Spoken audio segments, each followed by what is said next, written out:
just wanted to jump onto a call with you today to kind of see where everything's at and to let you know that we've been invited for the GTI visa.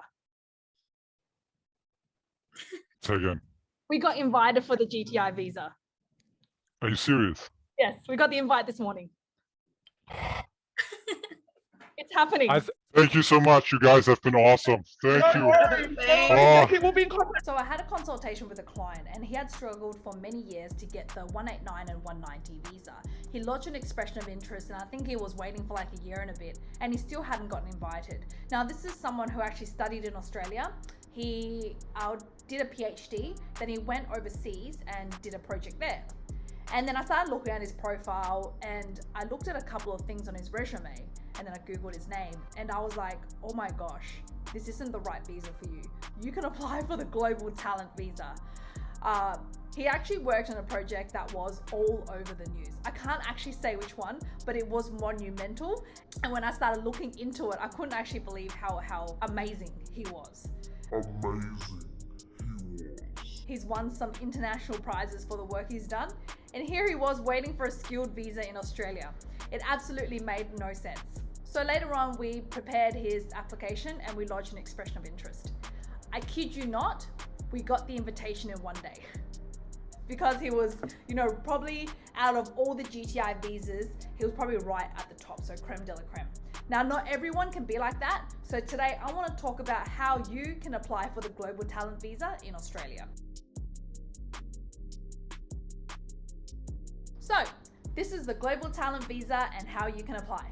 My name is Tracy Chen and I'm currently the principal lawyer at Mason Chen Law Group. By the way, this is also day 3 of me chopping my finger while chopping parsley.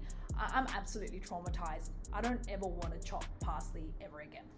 Anyway, so if you see me waving this around, it's because I am injured. I apologize. So this visa is really targeted for those who are probably in more senior roles further on in their career. I mean, there are people in their 20s and 30s who can get this visa, but for me, it's more been for clients who are probably in their late 30s, maybe early 40s, where they've achieved quite a lot in their life and also moved up to quite a senior position. So one of the first requirements is that you must be internationally recognized or hold a senior position or a prominent role.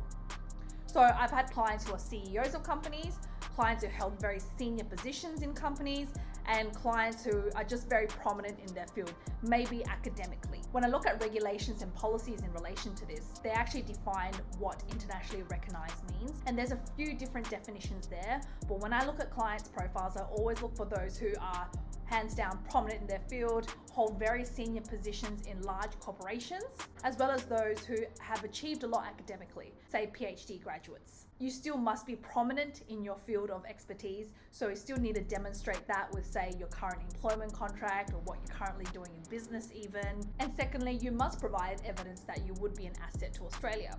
So I have some clients who from overseas, working as engineers and working on very, very high level, next level projects. Sometimes when I read their documents, I have to read it like 4 or 5 times because I'm like, what is this? It's way beyond me. I actually have one of my co-workers who was like, I don't like doing GTIs. And I was like, why? He goes, they're too smart. I don't know what they're even saying. And I was like, yeah, okay, I get you. Yeah, there was literally times where I had to read a sentence like 10 times and I was like, right, okay.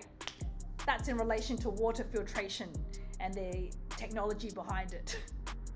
Anyway, so if you can bring your expertise into Australia and educate other people there, that will prove that you will be an asset to Australia. I've also worked with sports stars when they worked in very, very high level professional teams. We're talking like the English Premier League.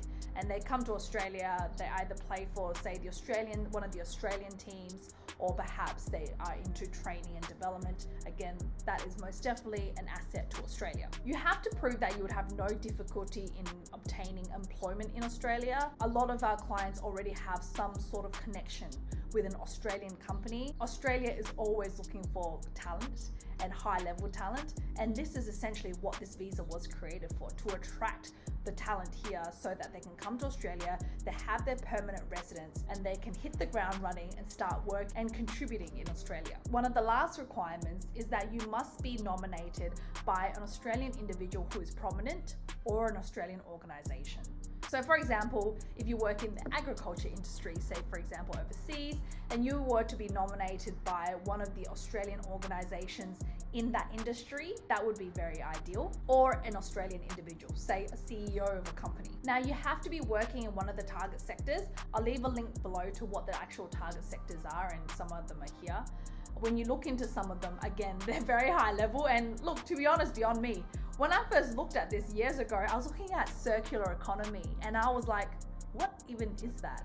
I looked into it, it's recycling and all of that, and very, very exciting work and a very, very exciting industry for Australia. One of the final requirements that I actually find that is very important for a successful invitation for a global talent visa is the Fair Work high income threshold. Now, if you look on the website, they've got it right at the bottom of the requirements, and they say that applicants should be able to demonstrate that they can make over $158,500. AUD, Australian dollars, so about 160,000. If you look at the guidelines, it doesn't say that you necessarily have to make that money now, but you should be able to attract that salary. So we do that by presenting market salary reports. So say for example, you've got an executive in an energy company and they were to come to Australia to work, we'd have a look at what the salaries for someone in an executive position at one of those companies would be paid. If they're already making above that amount overseas in the country at the moment, that's also a very good indication. Now, this visa receives the highest priority for processing out of all visas.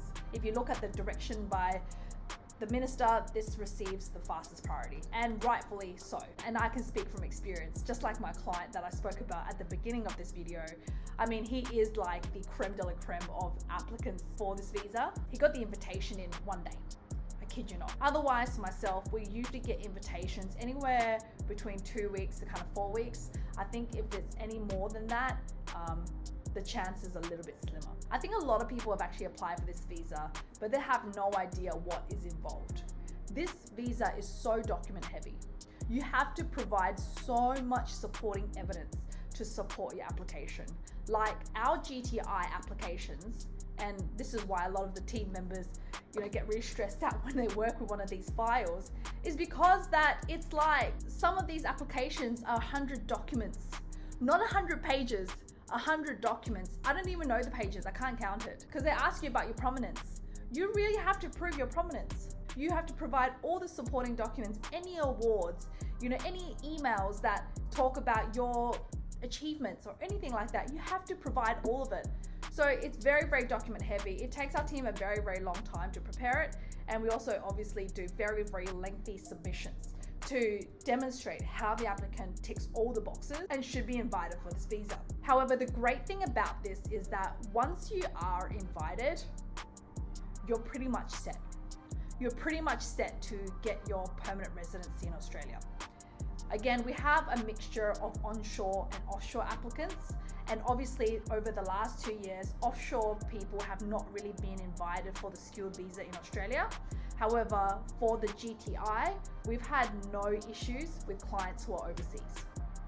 It's been really easy for them. As long as they do meet the requirements, they get an invitation very quickly and they will be invited. Once they're invited, we can go ahead and lodge the visa application, and then the visa can get processed in as little as, a couple months, to be honest.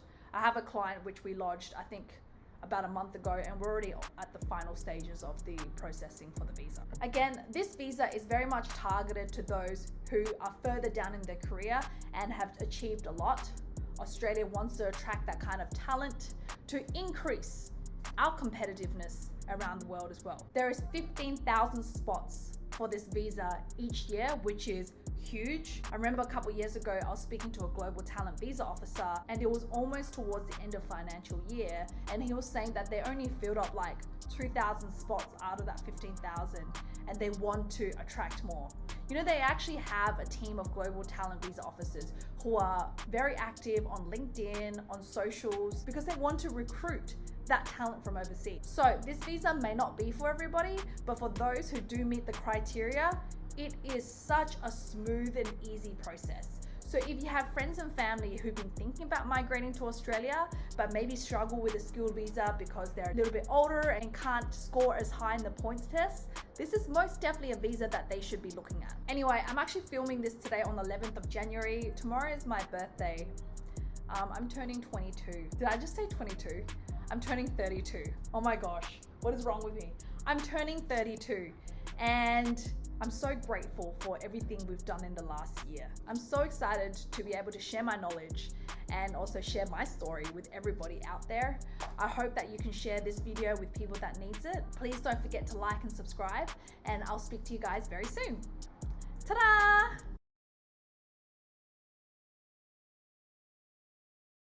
Apparently they're making a Sri Lankan dinner tonight, but it's two dudes cooking, and I asked Jermaine here, who is the wife of one of the dudes, I was like, how long is it going to take them to cook? And she's like, they said they don't know.